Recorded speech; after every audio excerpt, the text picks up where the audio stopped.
In the mystery hills where whispered dwell, Tagda's charm a story to tell. Bungalow number 12 stands so grand, a timeless beauty carved by hand. Stone walls whisper of days gone by, of summer's warm and winter nigh.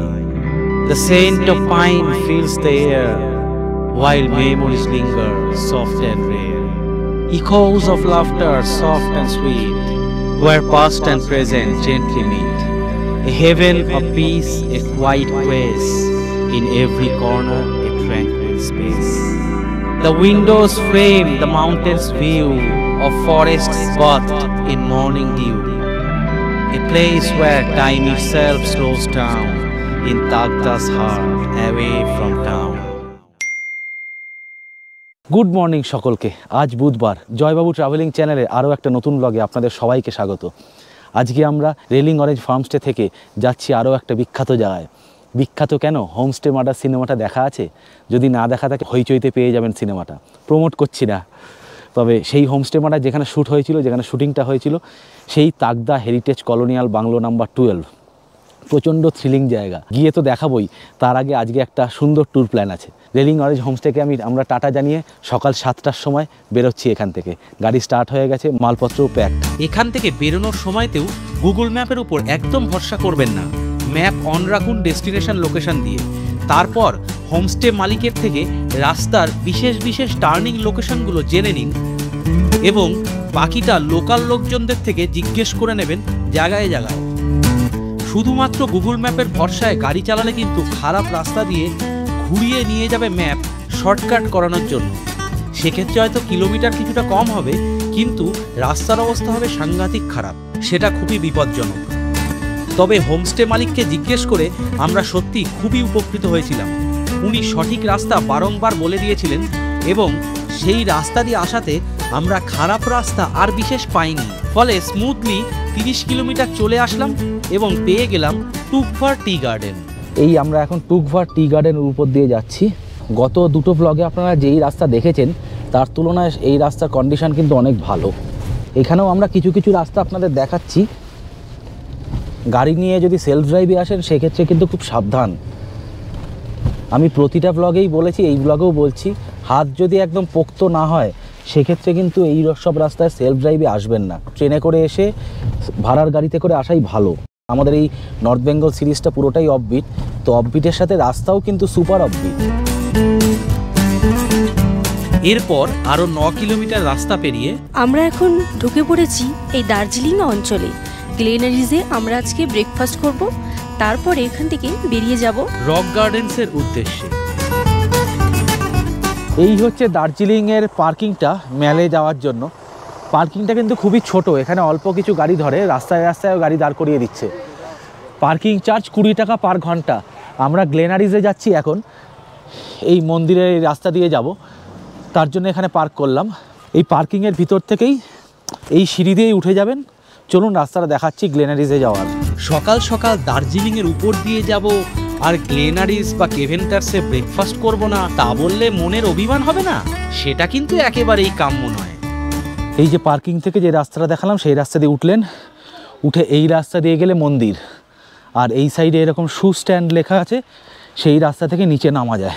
তাই মন, জিভ এবং পেটের তৃষ্ণা মেটাতে দার্জিলিংয়ের অলিগলি, পার্কিংয়ের যানজট সব ধাক্কা দিয়ে সরিয়ে এগিয়ে চললাম গ্লেনারিজের দিকে। হেঁটে যেতে প্রায় 15 মিনিট মতো লাগে। এই যে মন্দিরের পিছন দিক থেকে আমরা চলে যাচ্ছি। কি সুন্দর রাস্তাটা দেখুন, পাইন বন, এই সাইডে মহাকাল মন্দির, কি সুন্দর দেখুন জায়গাটা। এখান থেকে হেঁটে যেতে হবে। এই মন্দিরে যেতে গেলে শু স্ট্যান্ড এখানে, এখানে জুতো খুলে তারপরে উপরে যেতে হয়। এই যে এটাও মন্দিরে যাওয়ার পথ। ওটা পার্কিংয়ের দিক থেকে, যেদিক থেকে আমরা আসলাম, আর এটা নর্মালের দিক থেকে। এবার এই রাস্তা দিয়ে নেমে যাচ্ছে, এরকম স্লোপিং রাস্তা দিয়ে নেমে যেতে হবে। রাস্তাটা কিন্তু হেভি স্লোপিংয়ে নামছে, আমাদেরও এই দিক থেকে উঠতে হবে, আবার ওঠার সময় বেশ কষ্ট হবে।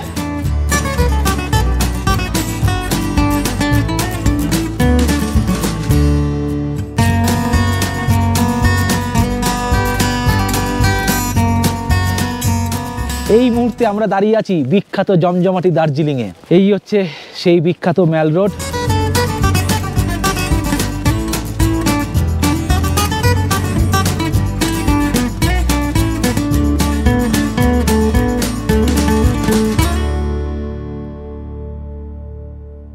এই ম্যাল রোড থেকে এসে এখান থেকে সোজা এসে আমরা এই ডান দিকের রাস্তা ধরলাম, এখানেই পড়বে গ্লেনারিস। এই গ্লেনারিসে ব্রেকফাস্ট করব বলে আমরা এখনও উপোস করে আছি।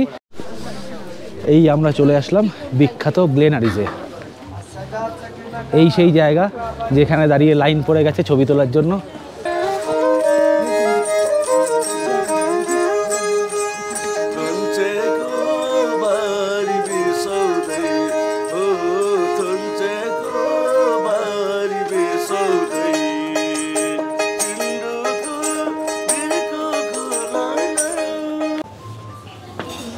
কি সুন্দর, ভিতরে ঢুকলে এই যে কফির গন্ধে না মানে একদম মন মেতে যাবে বস, দারুণ লাগছে। এখানে এখন বেশ ভালো ভিড় আছে, লোকজন কিন্তু বেশ দাঁড়িয়ে আছে, লাইন আছে বেশ। এই যে দেখুন এই ফ্রুট কেকগুলো দাম হচ্ছে গিয়ে 220 টাকা 1 পাউন্ড, একদম নরম তুলতুলে। আর ছোটটার দাম 110 টাকা। এটা হচ্ছে বেস্ট বিফোর 9 ডেজ। এখন আমরা চলে এলাম গ্লেনারিজে, আর এখানে আমরা ইংলিশ ব্রেকফাস্ট করব। বাংলা ব্রেকফাস্ট তো প্রতিদিনই করি, তাই আজকে ইচ্ছে করলো একটু ইংলিশ ব্রেকফাস্ট করি। গ্লেনারিজের সেই বিখ্যাত জায়গায় বসে পড়েছি আমরা। অদ্ভুত মায়াবী ফিলিংস। গ্লেনারিজ মানে একটা আবেগ। এখান থেকে বেশ সুন্দর এরকম ইয়েগুলো কিনলাম, এই যে এইগুলো কুকিজ 225 টাকা। আর ফ্রুট কেক তো দেখালামই। গুছিয়ে ব্রেকফাস্টটা করি, আসুক ব্রেকফাস্টটা অর্ডার দিয়েছি, তার আগে গ্লেনারিজের রুফটপে বসে দৃশ্যটা একটু উপভোগ করা যাক। দার্জিলিংয়ের চক বাজারের কাছে অবস্থিত 140 বছরের পুরনো এই বিখ্যাত গ্লেনারিজ প্রাতরাশের জন্য বিখ্যাত। সবচেয়ে সুস্বাদু বেকারির খাবার এবং মুখরোচক খাবারের জন্যও বিখ্যাত এটি। আবহাওয়া যদি পরিষ্কার থাকে তাহলে এখান থেকে কাঞ্চনজঙ্ঘা দেখা যায় খুব ভালোভাবে। এর উপরে বসারও কিন্তু জায়গা আছে, আমরা এখানে জায়গা পেলাম। এই টাইমটাতে ভিড় থাকেই, বুঝতেই পারছেন দার্জিলিং জমজমাট, প্রচুর লোক বেড়াতে আসেন আমাদের মতো বাঙালি, এবং কলকাতার লোক কিন্তু এখানে 90%। ঠান্ডায় যাতে কষ্ট না পান ওপেন এয়ারে বসে থাকতে, তার জন্য এখানে কিন্তু এটা হিটার চলছে এবং নিচে তাপ বেরোচ্ছে বেশ ভালো। ফলে এরকম সুন্দর ঠান্ডায় গরমের অনুভূতি পাবেন।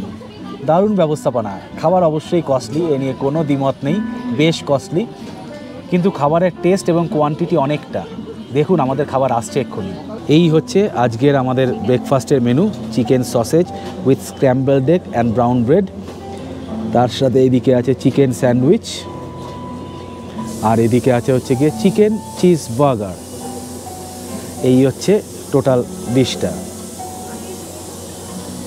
এই জিনিসটির দাম 240 টাকা, এটার দাম 260 টাকা, এটার দাম 220 টাকা। আর চলে এলো আমাদের এরকম গরম গরম ল্যাতে, ক্যাফে ল্যাতে। আমাদের এবারের গন্তব্য রক গার্ডেন। কার পার্কিং থেকে দূরত্ব প্রায় 8 কিলোমিটার, তবে রাস্তা খুবই চ্যালেঞ্জিং, তাই সময় লাগবে প্রায় 1 ঘন্টা। রাতে ঘুমিয়ে ঘুমিয়ে স্বপ্ন দেখতাম যে রক গার্ডেনের রাস্তায় আমি গাড়ি চালাচ্ছি, এবং ভাবতাম যে রক গার্ডেন্সে যদি গাড়ি নিয়ে যেতে পারি তাহলে মনে করব যে না, নিজে গাড়ি চালানো কিছুটা শিখেছি। আজ সেই রক গার্ডেন্সের রাস্তাতেই যাচ্ছি। তবে হ্যাঁ, আগের ব্লগগুলোতে আপনারা যা দেখেছেন সেই রাস্তার তুলনায় রক গার্ডেন্সের রাস্তা নেহাত শিশু। ব্যাপারটা হচ্ছে গিয়ে হ্যাঁ, এটাও tough terrain, no doubt tough terrain.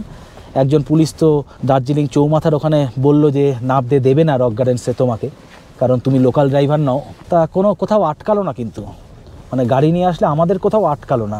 আমরা তো রক গার্ডেন্সে ডান দিকে ঢুকে যেতে হয় মেন রোড থেকে, তো সেখানেও অনেক পুলিশ টুলিশ ছিল, কিন্তু কোথাও আটকালো না। এবং দেখতেই পাচ্ছেন আমাদের এসইউভি গাড়ি, কিন্তু সামনে এরকম ছোটো গাড়িও যাচ্ছে, ফলে অসুবিধা কিছু নেই। আপনারা যদি ঠিকঠাক কনফিডেন্ট হন, আপনাদের হাত যদি ভালো থাকে, তাহলে অবশ্যই গাড়ি নিয়ে আসতেই পারেন। আর ট্রেনে বাসে আসলে তো কোনো কথাই নেই, এখান থেকে গাড়ি ভাড়া করে নেবেন, সব ঘুরিয়ে দেবে দার্জিলিংয়ের। আমাদের আজকে দার্জিলিংয়ের ট্রিপটা নয় এটা, তবে সোমনাথ তো রক গার্ডেন্স দেখেনি, মৌরি চৈতালি কেউই দেখেনি, তার জন্য ওদেরকে ভাবলাম এত কাজ দিয়ে যাচ্ছি, একটু ঘুরিয়ে নিয়ে যাই রক গার্ডেন্সটা। তাই এই রক গার্ডেন্সের রাস্তায় নামছি। 3.5 কিলোমিটার নামতে হয়, এবং টেরেনটা কিন্তু সত্যি খুব স্টিফ টেরেন, আশা করি দেখতেই পাচ্ছেন। 8 ডিগ্রি সেন্টিগ্রেড টেম্পারেচার আজকে, এবং রাস্তাটা দেখুন একদম মানে হু হু করে নেমে যাচ্ছে। এই রাস্তা দিয়ে সোজা চলে আসলাম, এসে গাড়ি পার্কিংটা এই অঞ্চলে। এবারে গাড়ি পার্ক করে সামনে হাঁটতে হাঁটতে আমরা ঢুকে যাব রক গার্ডেন্সে। এখানে পার্কিং হচ্ছে 50 টাকা, যতক্ষণ ইচ্ছা গাড়ি রাখতে পারবেন। এই হচ্ছে এন্ট্রি টিকিট, পার হেড 20 টাকা। এখানে টিকিট কেটে এখান থেকে ঢুকতে হবে। তো এই আমরা ঢুকে পড়লাম রক গার্ডেন্সে। সবাই গাইছে গান, কারণ সবার মন আজ গার্ডেন গার্ডেন। তাই আজ এই সুপ্রভাতে চলে এলাম এই রক গার্ডেন। দেখুন কি সুন্দর ঝর্ণা পড়ছে। এই ঝর্ণাটাকে নিয়েই এঁকে বেঁকে পুরো গার্ডেনটা। এই রাস্তা দিয়ে এখন আমরা উপরে উঠে যাচ্ছি। কেমন লাগছে? খুব ভালো লাগছে। আরও ভালো লাগবে, ভিতরে চলুন।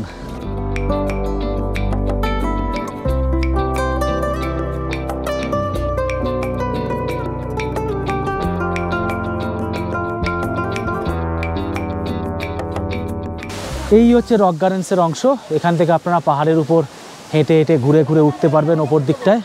এবং যদি উঠতে না ইচ্ছা করে অসুবিধার কিছু নেই, এখানে রোদের মধ্যে সুন্দর বসতে পারেন, দারুণ লাগবে। এইভাবেই উপরে উঠে যেতে হবে। এখানে সিঁড়ি নেই, পুরোটাই বুঝতেই পাচ্ছেন স্লোপিং করা, সেইভাবে উঠে যেতে হবে। এরকম পাকদণ্ডি বেয়ে বেয়ে বেয়ে বেয়ে উপরে ওঠা যায়। ঝর্ণাকে সঙ্গে রেখেই আপনাদের উঠে যেতে হবে উপরে।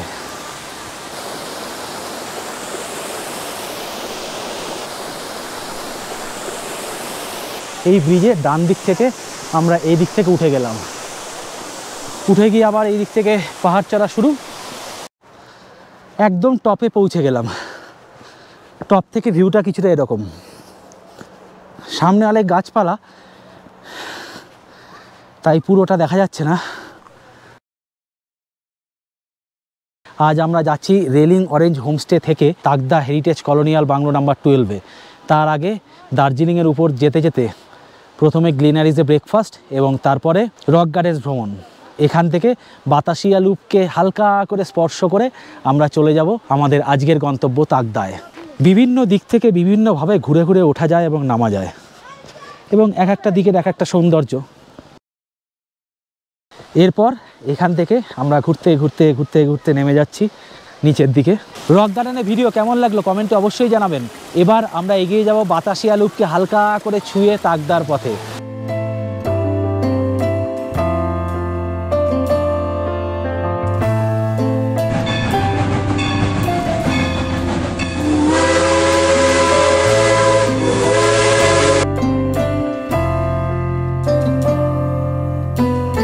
এটাই হচ্ছে বাতাসিয়া লুপের এন্ট্রি গেট। তবে এখানে গাড়ি রাখার প্রবল সমস্যা আছে, তার জন্য আমরা এখানে আর দাঁড়ালাম না, সোজা এগিয়ে যেতে থাকলাম।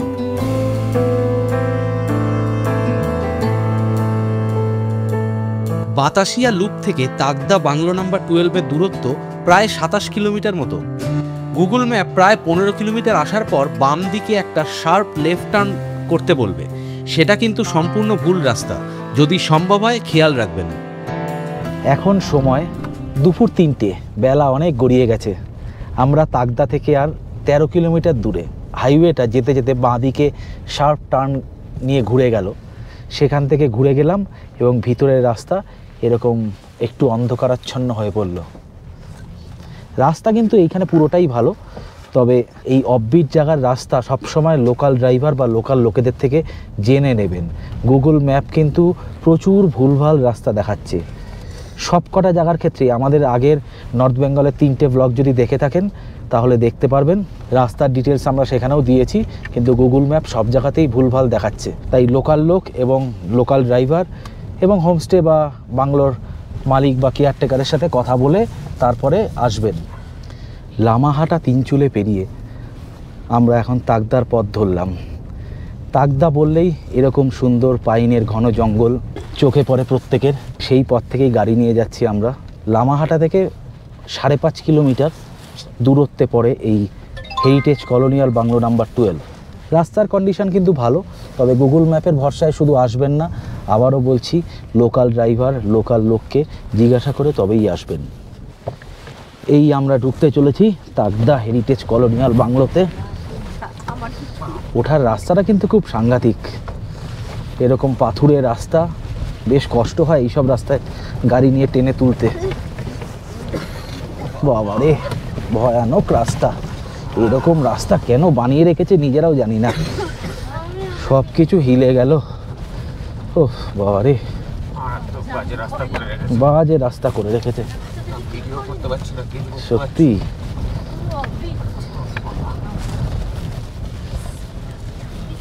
কেন করেছে? বাংলোটা সুন্দর, তা দিয়ে কোনো সন্দেহ নেই, কিন্তু রাস্তাটা। পাহাড়ি অঞ্চলে বাংলোয় থাকতে চান? তাহলে চলে আসুন এই তাগদা হেরিটেজ বাংলো নম্বর 12-এ। দার্জিলিং থেকে আপনাদের 2 ঘন্টা সময় লাগবে এখানে এই বাংলোয় আসতে। চারিদিকটা খুবই সুন্দর, পরিবেশ এবং রুমগুলো খুব ভালো। এই আমাদের রুম, ঢুকে পড়ছি। এটা হচ্ছে ফ্যামিলি সুইট রুম। ঢোকার সময় একটা বিরাট পর্দা, তার সামনে এখানে 2টো বেড, দারুণ দেখতে। এবং দেখুন ঘরে যে ফায়ার প্লেস, সেই ফায়ার প্লেসও আছে। আমাদের জীবনে এই প্রথমবার কোনো বাংলোতে থাকা, আমরা সবাই একসাথে ভিডিও করছি। এখানে একটা বিরাট আয়না, প্রচুর ড্রয়ার আছে, আর এটা হচ্ছে মেন বেডরুম। এখানে ডবল বেড আছে, সুন্দর ঘর। দেখেছেন কি সুন্দর, উপরে একটা টিউব লাগানো, কিন্তু এই আলোগুলো মায়াবী আলো, সব হলুদ আলো। আর এখানে হচ্ছে গিয়ে একটা কাবার্ড আছে। 114 বছরের পুরনো এই বাংলো।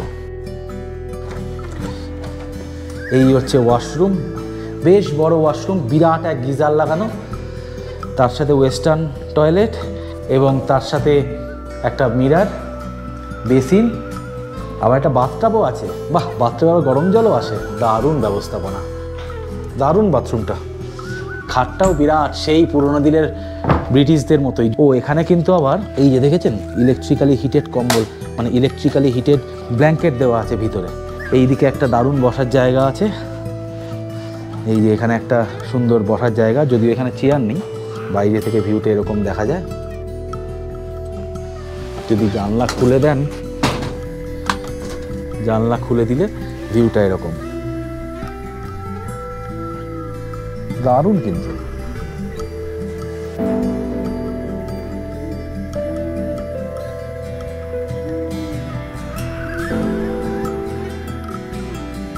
দারুণ বাংলোটা, বিরাট বড় বড় পর্দা এবং সুন্দর সুন্দর লাইট। এই যে লাইটগুলো জ্বলে দেখেছেন, হলুদ আলো, দারুণ ব্যাপার। অনেক চার্জিং পয়েন্ট আছে। এই যে সোমনাথ এন্ট্রি করছে আপাতত।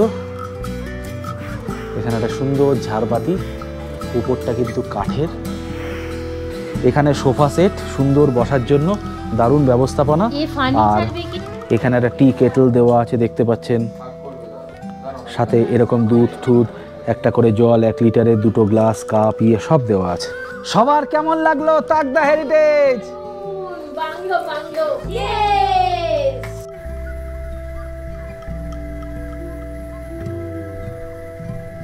এই হচ্ছে বাইরে থেকে সম্পূর্ণ বাংলো নাম্বার 12, এস্টাবলিশড 1911 সাল।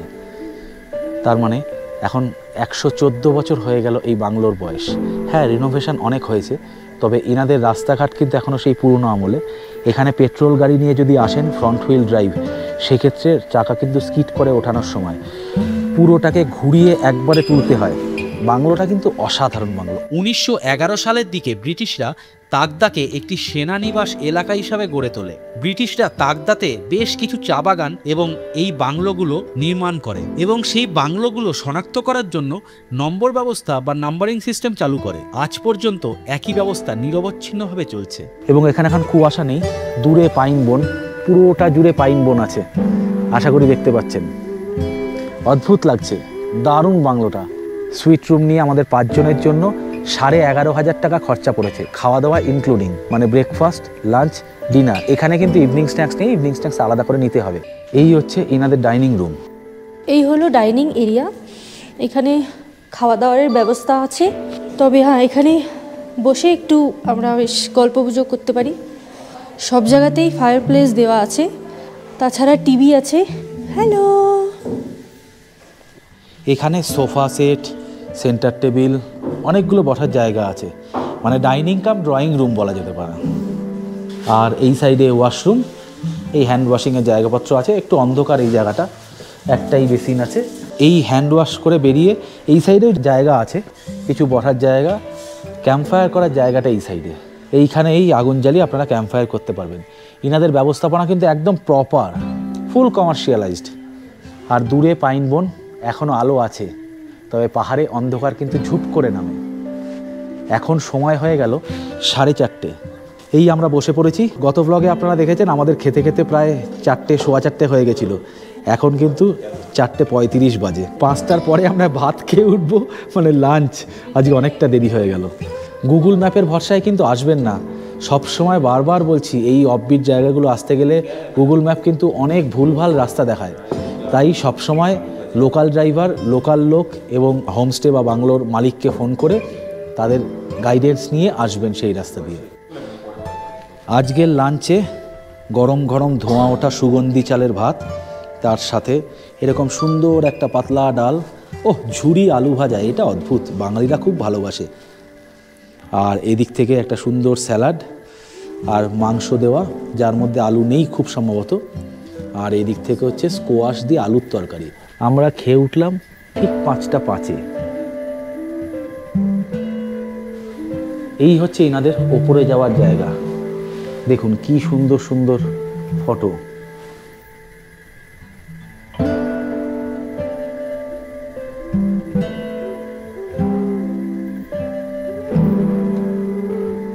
এনারা সব এসেছিলেন এখানে, সেই ছবিগুলো টাঙানো আছে।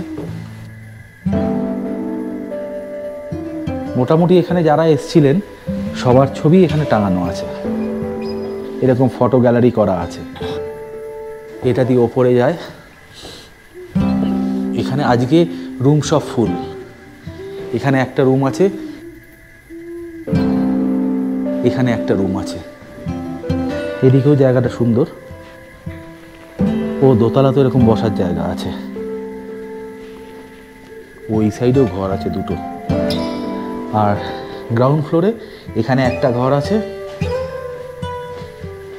তারপরে এনাদের লবি এরিয়া এবং ডাইনিং, এটা হচ্ছে এন্ট্রান্স।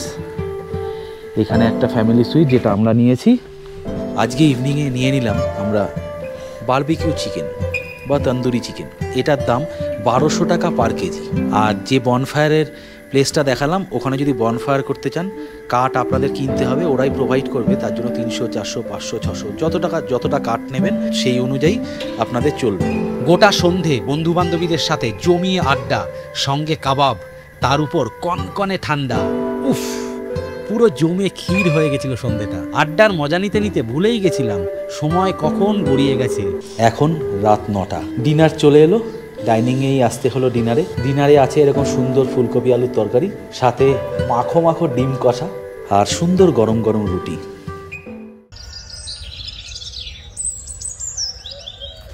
গুড মর্নিং সকলকে।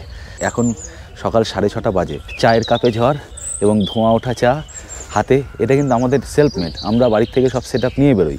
চাটা বানিয়ে দিলাম, সব প্রত্যেকের হাতেই চা, এবং সবাই বেশ এনজয় করছে। ঠান্ডা মানে কাঁপিয়ে ঠান্ডা। তো আপাতত চাটা খেয়ে নিই, তারপরে ফ্রেশ হয়ে বেরোবো ব্রেকফাস্ট করে। তবে তার আগে একটু দৃশ্যটা দেখে নিন, সকালের দৃশ্য কেমন লাগে। এই দৃশ্যের মাঝে এরকম বেঞ্চে বসে থাকতে থাকতে সময় কোন পাইন গাছের ফাঁক গলে পালাবে বুঝতেও পারবেন না। তবে আজ আবহাওয়া পরিষ্কার, ঝকঝকে সূর্যালোক আছে। এখানে যদি মেঘ ঘন হয়ে থাকে তাহলে ব্যাপারটা আরও উপভোগ্য হয়।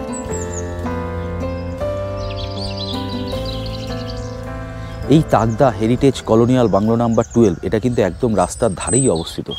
এই যে দেখছেন রাস্তাটা বেরিয়ে গেল, এই রাস্তার ওখান থেকে এই কাঠটা দিয়ে উঠে আসতে হয়। এখান থেকে উঠে আসলেই আপনারা দেখতে পাবেন এরকম সুন্দর ব্রিটিশ আমলের বাংলো। এখানে সর্বমোট 9টা ঘর আছে। আমাদের যে ঘরটা sweet room, family sweet room, সেটার ভাড়া 7000 টাকা পার নাইটের জন্য। আর খাওয়া দাওয়া যদি 3 বেলায় এখান থেকে করেন, ব্রেকফাস্ট, লাঞ্চ এবং ডিনার, সেক্ষেত্রে খরচা পড়ে 900 টাকা পার হেড। এই দু সাইডে পাইন গাছের জঙ্গল, পাইন বনের ভিতর দিয়ে সূর্যোদয় হচ্ছে, দারুণ দৃশ্য। এখানে বিভিন্ন ধরনের ছবি দেওয়া আছে এই বাংলোর।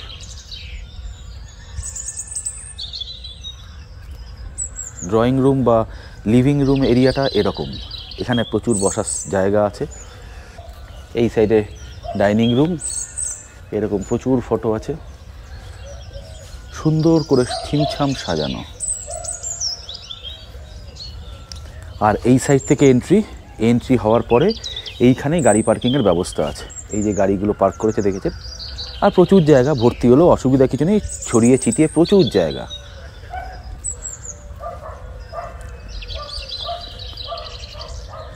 এই হচ্ছে বাংলোর এন্ট্রান্স। এখান থেকে ঢুকে গেলে এই প্রথম ঘরটা হচ্ছে ফ্যামিলি স্যুট রুম। ভাড়া আগেই বললাম 7,000 টাকা পার নাইট এবং খাওয়া দাওয়ার জন্য 900 টাকা পার হেড। দেখুন রুমের মধ্যে সূর্যালোক প্রবেশ করে। যদি দরজা খুলে দেওয়া হয়, পর্দা সরিয়ে দেওয়া হয়, ঝাঁপিয়ে সূর্য ঢুকে পড়ে রুমের মধ্যে। দারুণ দৃশ্য। বেরোলেই এরকম নৈসর্গিক সৌন্দর্যতা আপনাদের পাগল করে দেবে, মন্ত্রমুগ্ধ করে রাখবে। এই হচ্ছে পুরো বাগান।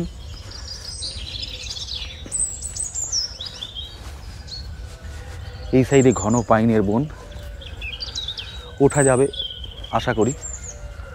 এই সাইডেও দুটো ঘর, একটা সুপার ডিলাক্স এবং একটা ডিলাক্স, সবই ফুল। তাহলে হোটেলের রাতের দৃশ্যটা আলো আধারিতে কেমন লাগে একটু দেখে নেওয়া যাক। এখানকার পরিবেশ কিন্তু সত্যি গা ছমছমে, তবে আলো আধারির এই লুকোচুরি সাংঘাতিক উপভোগ্য। এই সাইডে এরকম দুটো রুম আছে, আলোগুলো কিন্তু সত্যি মায়াবী আলো। এই সাইডেও বসার কাউচ আছে, এর ভিতরেও দেখতে পাচ্ছেন এরকম রুম। এইগুলো হচ্ছে নর্মাল রুম। এই হচ্ছে রাত্রের ভিডিও। এনাদের এখানে টোটাল 9টা রুম আছে। সাইডের রুম দেখলেন দুটো, নিচে আমাদেরটা একটা 3টে, আর ডাইনিংয়ের ওইদিকে একটা 4টে, আর সিঁড়ি থেকে ওঠার সময় একটা 5টা, আর উপরে আছে 4টে। এই দিকে দুটো প্রথমেই দেখালাম, আর এই দিকে দুটো, এই 4টে, টোটাল 9টা রুম আছে। বাংলোটা কিন্তু বেশ ছিমছাম সুন্দর। ওপরে একটা সুপার ডিলাক্স রুম আছে আর বাকি 3টে ডিলাক্স রুম, আর নিচে একটা ফ্যামিলি স্যুট রুম, ওই সাইডে আর একটা স্যুট রুম, এবং ওই সাইডে একটা ডিলাক্স রুম, এবং এই সাইডে দুটো ডিলাক্স রুম, আর নিচে একটা স্ট্যান্ডার্ড রুম আছে। এই বাংলোকে ঘিরে অনেক ভৌতিক এবং মুখরোচক গল্প শোনা যায় এখানে আশেপাশে কান পাতলেই। তবে আমাদের সাথে সেরকম কোনো মাত্র ঘটনাই ঘটেনি যেটিকে ভৌতিক বা নিদেন পক্ষে আধা ভৌতিক বলেও চালানো যেতে পারে। এনাদের এখানে একটা সুন্দর ল্যাবরেটরও আছে। আসলে সকালে এত ঠান্ডা, গিজার চলছে না। এনাদের এখানে একটু মেনটেনেন্সের প্রবলেম তো অবশ্যই আছে, ঘরের সব লাইট জ্বলছে না, এবং এই শীতে আমাদের ঠান্ডা জলে চান করতে হলো। গিজারের কানেকশান সারা রাত বন্ধ করে রেখেছিল, ফলে সকালে গরম জল পাওয়া যাচ্ছে না, প্লাস ইলেকট্রিসিটি নেই এখন, ফলে খুব সমস্যা। ঠান্ডা জলেই কোনো মতে চান করে নিলাম। যদি বাংলোর দিকে মুখ করে সোজাসুজি দাঁড়ান তাহলে ডান সাইডের দিক থেকে আসলে এই দিক থেকে যেতে হয় পাইন ফরেস্ট। চলুন একটু পাইন ফরেস্টটা ঘুরে দেখি। এখন সময় সকাল 8:20। এই সাইড থেকে পাইন ফরেস্টে উঠতে হয়। এই পাইন ফরেস্টের মধ্যে ঢুকে পড়লাম আমরা। দেখুন সকালবেলা খুব ভালো লাগবে, তবে রাত্রিবেলায় কিন্তু আসবেন না, গা ছমছমে ভয় লাগবে, এবং হয়তো কিছু নেই, কোনো জন্তু জানোয়ার হয়তো নেই, সাপখোপও হয়তো নেই, কিন্তু কেউ গ্যারান্টি দিতে পারবে না, কোনো অ্যাসিউরেন্স নেই।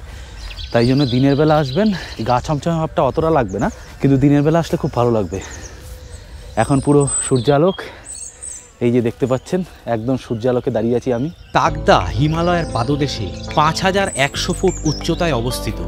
এই তাগদাতে প্রায় 15টি ঐতিহ্যবাহী ঔপনিবেশিক বাংলো রয়েছে। এই বাংলোগুলি 1905 থেকে 1915 সালের মধ্যে নির্মিত।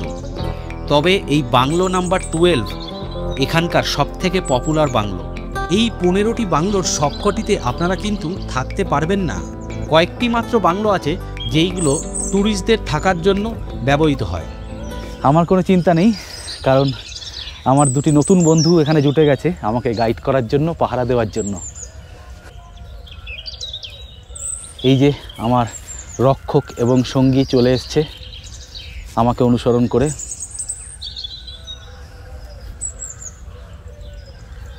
ভিতরটা কিন্তু বেশ সুন্দর। সকালবেলা একদমই গা ছমছমে লাগছে না, কিন্তু সন্ধেবেলায়, রাতের বেলা তো বলাই যাবে না, সন্ধেবেলাতে আসলেও কিন্তু একদম গা ছমছম করবে। আর আপনাদের ইনফরমেশনের জন্য জানিয়ে রাখি, এখানে কিন্তু কোনো ভূত ঠুতের ব্যাপার নেই, ভৌতিক আধা ভৌতিক অতিলৌকিক এরকম কোনো ব্যাপার নেই। এখানে শুধু লোক মানুষ এরাই বিচরণ করে, কোনো ভূত ঠুতের দেখা আমরা পাইও নি। এবং এটা হন্টেড এরকম অনেকে বলে থাকেন, কিন্তু এরকম কোনো প্রমাণ বা কারোর মুখ থেকে, এখানকার কারোর মুখ থেকে সেরকম কিছু শোনা যায়নি। এখানে একটা পায়ে চলা ট্রেল আছে, এখান থেকে হেঁটে হেঁটে অনেক উঁচুতে ওঠা যায়। আয় আয়, এটা বিস্কুট খেতে দিতে হবে ওকে। পাইন গাছে শাড়িরা মাথা উঁচিয়ে দাঁড়িয়ে আছে এবং সব থেকে বড় ব্যাপার নিস্তব্ধ, নিরিবিলি, নির্জন। সাথে আমি এবং আমার এই সঙ্গী আমাকে গাইড করতে করতে ও আগে আগে যাচ্ছে, আমাকে পথ দেখাচ্ছে, বলতে চাইছে এসো এসো একটু নিস্তব্ধতা উপভোগ করে যাও। আমি ওর টানে টানে ওর পিছন পিছন এগিয়ে চলেছি। দেখুন ওই রাস্তা দেখাচ্ছে।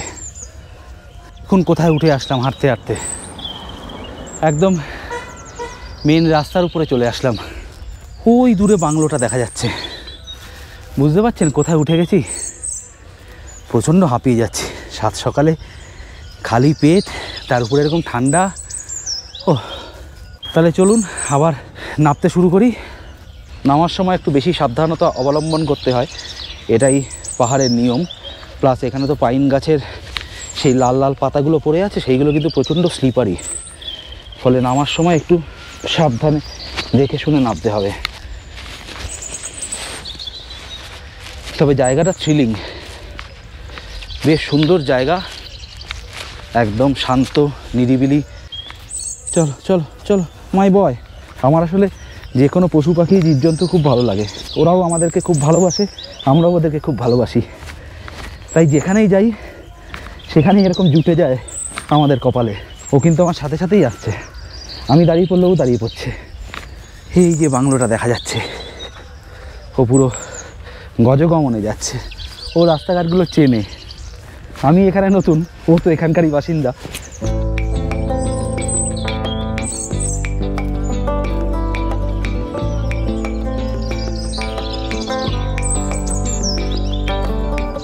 দেখতে দেখতে আমাদের এই তাগদা হেরিটেজ কলোনিয়াল বাংলোকে বিদায় জানানোর সময় চলে এলো। তার আগে আমরা বসে পড়লাম ব্রেকফাস্ট করতে। সুন্দর এরকম ঝকঝকে রৌদ্রালোকে টেবিল পাতা, ছাতা দেওয়া, দারুণ লাগবে তাই না ব্রেকফাস্ট করতে? এই হচ্ছে আজকে আমাদের ব্রেকফাস্ট। নানের সাথে ঘুগনি, এখানে একটা আলু দম টাইপ, এখানে জ্যাম, একটা omelette, masala omelette with toasted bread এবং সেদ্ধ ডিম এবং বাটার, এবং সঙ্গে অবশ্যই দার্জিলিং চা। যা খেয়ে বলতেই হবে ওয়াহ। তাহলে তাগদাকে বিদায় জানিয়ে আমাদের আজকের পরের গন্তব্য রত্নাদিত্য বার্ডিং হোমস্টে, চারখোলে। আজকের পর্ব আপনাদের কেমন লাগলো কমেন্টে জানাতে ভুলবেন না। যদি ভিডিওগুলো ভালো লাগে then like, share and subscribe to our channel. Subscribe করার পরে বেল আইকনটা ক্লিক করতে ভুলবেন না কিন্তু, তাহলে আমরা যখনই নতুন কোনো ভিডিও দেব আপনাদের কাছে তৎক্ষণাৎ নোটিফিকেশন পৌঁছে যাবে। দেখা হচ্ছে পরের শনিবার ঠিক সন্ধ্যে 7টায়। নিয়ে আসবো নর্থ বেঙ্গলের আরও একটি সুন্দর অফবিট ডেস্টিনেশন, রত্নাদিত্য বার্ডিং হোমস্টে।